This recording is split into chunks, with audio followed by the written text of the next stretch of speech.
Okay, we want to graph a circle, and we're given this equation, and it does not look like the standard form of equation at all. But what I can do is I can get this negative 16 to the other side of the equation. I can take the x's and group them and complete the square. I can take the y's and group them and complete the square. So let me show you how that's going to look. Let's take the x squared minus 8x, leave a space for the c because we want to complete the square.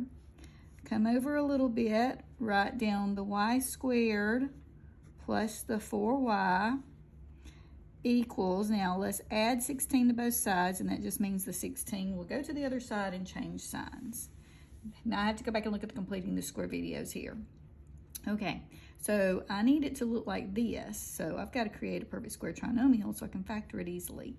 So all you have to do to get the c, this is the b here, is take your negative 8, divide it by 2 and get negative 4, and then take negative 4 and square it and get 16. So I want to add 16 here, and if I add 16 here, I've got to add 16 here.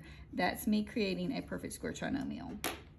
Now for this one right here, I'm going to take the b, the 4, I'm going to half it and get 2, and then we'll take the 2 and square it and get 4, and that's going to create that perfect square trinomial. So let's add 4 here, and we'll have to add 4 there. Okay, let me put a plus right here. Now, this is a perfect square trinomial, so it can turn into this form here. It will be x, let's see, it'll be the square root of x squared is x, the square root of 16 is 4, and I look right here and I know it's going to be a negative. And then for this one, he's a perfect square trinomial also, so it's going to be y. The square root of y squared is y, the square root of 4 is 2, it will be a plus 2, equals 16 plus 16 plus 4. So that's 32 plus 4, which is 36. Okay, now it looks like it needs to. So I can graph it. My HK, which will be my center, is going to be 4, negative 2. Now I know that doesn't look like what we see up here, but remember the negatives are in the formula. And so if it says minus 4, it means there was a minus there, and then that h was 4. And since it says minus k here, if that's a positive k, it must have started out as minus a negative. So my center is at 4, negative 2, and my radius will be the square root of 36, because remember it's r squared. So the radius is 6. All right, so let's graph that now.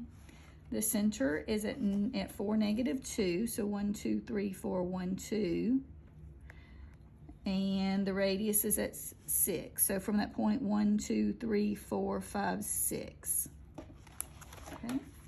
Take your compass now. Move everything out of the way. Put your pencil on your your point on your center, and your pencil on the point of the radius. That was horizontal. Spin that around. Okay, so there you go.